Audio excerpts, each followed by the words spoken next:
किया, जो बुद्धिजीवी लोगों से संवाद किया, क्या क्या प्रोग्राम था और किस तरह से आपको रेस्पॉन्स मिला? माननीय देश के प्रधानमंत्री नरेंद्र जी मोदी की सरकार को 9 साल पूरे हुए और हमारी ये सरकार जो भारत सरकार है ये चाहती है कि जिन लोगों ने हमें चुन के दिया है उन लोगों का मन से धन्यवाद हर साल होना चाहिए, हर समय उन्हें याद करना चाहिए। इसलिए 9 साल मोदी एट 9 के माध्यम से अलग अलग कार्यक्रम का आयोजन किया गया है, जिसमें प्रबुद्ध नागरिकों से संवाद का ये आज का कार्यक्रम था, जिसमें माननीय अध्यक्ष आशीष जी शेलार, हमारे नेता प्रवीण जी दरेकर ने लोगों से संवाद किया। हम जानते हैं कि ये जो प्रबुद्ध नागरिक लोग हैं वो शायद भारतीय जनता पार्टी के कार्यकर्ता नहीं है, लेकिन माननीय मोदी जी के काम, मोदी जी के नेतृत्व को मानने वाले लोग हैं, माननीय देवेंद्र जी के नेतृत्व को महाराष्ट्र मानने वाले लोग हैं। इन लोगों से संवाद कर कर अगर 9 साल के बाद भी अगर हमारी कोई गलती है, हमें कुछ और सुझाव करना है, हमें और कुछ आगे बढ़ना है, लोगों का हमें धन्यवाद करना है, ये सारी चीज़ें आज ये प्रबुद्ध नागरिक सम्मेलन से हमने की है। मुझे ऐसे लगता है कि लोगों के संवाद के साथ ही लोगों के संवाद के बाद संवाद होगा और उसमें से कई बातें आगे आएगी और लोगों के मन का जो भारत है, एक समृद्ध भारत का सपना जो लोगों के मन में 75 साल से पूरा होने जा रहा है, उस 75 सालवें भारत में हम अच्छे तरीके का भारत माननीय मोदी जी के नेतृत्व में देने की कोशिश कर रहे हैं। किस तरह से सर यहाँ पे जो बुद्धिजीवी लोग आए थे उन्होंने भी कुछ अपने प्रश्न रखे, कैसे सुझाव लगा, किस तरह से आपको जो है फायदा? 100% भारतीय जनता पार्टी का कार्यकर्ता, भारतीय जनता पार्टी का शीर्षस्थ नेतृत्व लोगों के संवाद के साथ ही पिछले 40 साल में बढ़ा हुआ है। हम ये जानते भी हैं और ये मानते भी हैं कि एक आदमी अगर कोई सुझाव देता है तो एक आदमी का सुझाव नहीं होता, वो हज़ारों करोड़ों लोगों का सुझाव होता है। और हर सुझाव को अगर हम लोग पॉजिटिव तरीके से अगर लेना शुरू करेंगे तो मुझे लगता है कि देश के हर नागरिक का हर समस्या का निवारण होने में मदद होगी। धन्यवाद। आज जो यहाँ पर स्टेज के सामने जो बैठा था, high educated person, CA, doctor, engineers और बाकी अन्य लोग, तो पंतप्रधान साहब का ये प्रचार का मीटिंग नहीं है। पंतप्रधान साहब ने 9 साल में क्या काम किया है वो आम जनता का पास पहुंचाने का विषय याद करना पड़ता है। इतना काम का अजीत शेलार जी ने बहुत अच्छा तरफ से सब समझाया। मैं आपको ये विषय बोलना चाहता हूँ, नंबर 1 लीडर इन वर्ल्ड पंतप्रधान साहब बना, ये भारतीय जनता पार्टी देश को बचा सकता है। एक उदाहरण मैं बताना चाहता हूँ, ऑपरेशन विजय, कारगिल का जो विजय हुआ है तभी अपना अटल जी पंतप्रधान साहब था।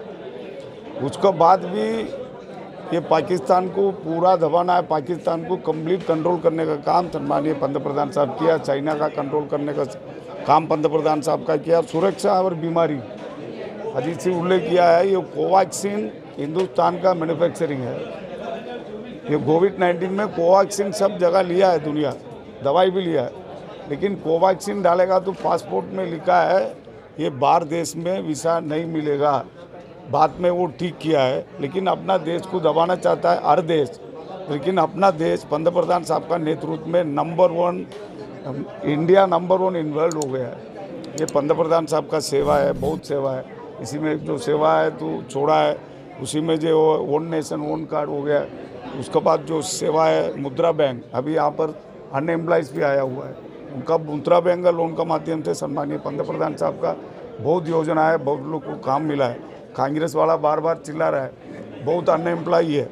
मैं आपको बोलना चाहता हूँ, कम से कम 3 दिन का पहले 1,08,000 का सम्मानीय पंतप्रधान साहब का जो रोजगार दिया, लगातार करते आ रहा है।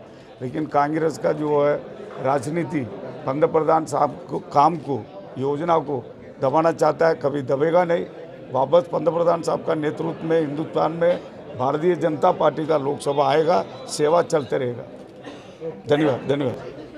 पहले तो मैं आप सबका धन्यवाद देता हूं कि आप काफ़ी देर तक इस कार्यक्रम में आए हैं। जैसे आपको पता है कि हम लोगों ने पहले लोकल मीडिया के साथ में चर्चा सत्र रखा था, उसमें भी अच्छा रिस्पांस रहा।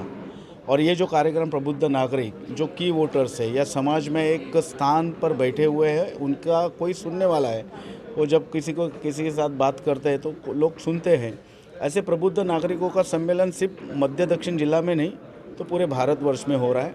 संपर्क से समाधान, समर्थन तक, ये जो कंसेप्ट पूरे देश में चल रहा है, 1 महीने का कार्यक्रम है। उस तहत अनेक वर्गों के साथ मिलना, उनका सम्मेलन करना, व्यापारियों का सम्मेलन है, लाभार्थियों का सम्मेलन है, फिर प्रबुद्ध नागरिकों का सम्मेलन जैसे अभी हुआ, ऐसे समाज के लोगों को यहाँ पे बुलाना और माननीय प्रधानमंत्री नरेंद्र मोदी जी के केंद्र की सरकार के 9 साल की उपलब्धियाँ लोगों के सामने रखना और उनको याद दिलाना कि पिछले सरकार ने कितने ब्लंडर्स किए थे और 9 साल में अपना देश कहाँ से कहाँ पहुँचा, ये सब उनको जानकारी मिले और उनके माध्यम से लोगों तक ये संदेश जाए कि 2024 में फिर से एक बार मोदी सरकार और ऐसे प्रबुद्ध नागरिकों का एक समर्थन भारतीय जनता पार्टी को मिले, इसलिए उनके साथ में संवाद का आज ये कार्यक्रम रहा। माननीय मुंबई अध्यक्ष आशीष शेलार जी ने एक बड़ी सुंदरता से ये विषय को रखा, 9 साल के विषय को रखा और ये कार्यक्रम बहुत ही अच्छी तरह से संपन्न हो और काफ़ी प्रबुद्ध नागरिकों ने हमें संपर्क किया। उन्होंने कहा कि हमारे लायक कुछ भी काम हो मोदी जी के सरकार के लिए या मोदी जी के लिए तो हम करने के लिए तैयार है। तो ऐसे प्रबुद्ध नागरिकों को पूरे देश में उनके साथ संवाद का कार्यक्रम चल रहा है। सर, देखा गया है कि यहाँ पे जो लोग आए थे वो काफ़ी सिविलाइज लोग थे, काफ़ी वेल, कोई डॉक्टर था, कोई इंजीनियर्स था। ऑब्वियसली उन्होंने जो सुझाव दिया है वो ऐसा लगता है कि कहाँ तक आपके लिए महत्वपूर्ण हो सकता है। देखिए, हम लोग भी खुद आश्चर्यचकित रहे। जैसे हमारे एक विधायक ने कहा, एक व्यक्ति है जिनको पॉलिटिक्स से कुछ लेना देना नहीं। हमारे पार्टी की जो जान अभी चुनाव में हम लोग यशस्वी हो रहे, पन्ना प्रमुख, यानी हम पन्ना प्रमुख की ओर बढ़ रहे, तो एक नागरिक पूछता है कि आप पन्ना प्रमुख का ग्रुप बनाओ, तो ये बड़ी बात है भारतीय जनता पार्टी के लिए कि ऐसे प्रबुद्ध नागरिक जागरूक हो गए हैं और भारतीय जनता पार्टी के कार्यशैली पर वो अति प्रसन्न है और भारतीय जनता पार्टी के विचारों को लेकर वो अपने समाज में जाएंगे और निश्चित रूप से भारतीय जनता पार्टी को फिर से आशीर्वाद देने का वो लोग काम करेंगे।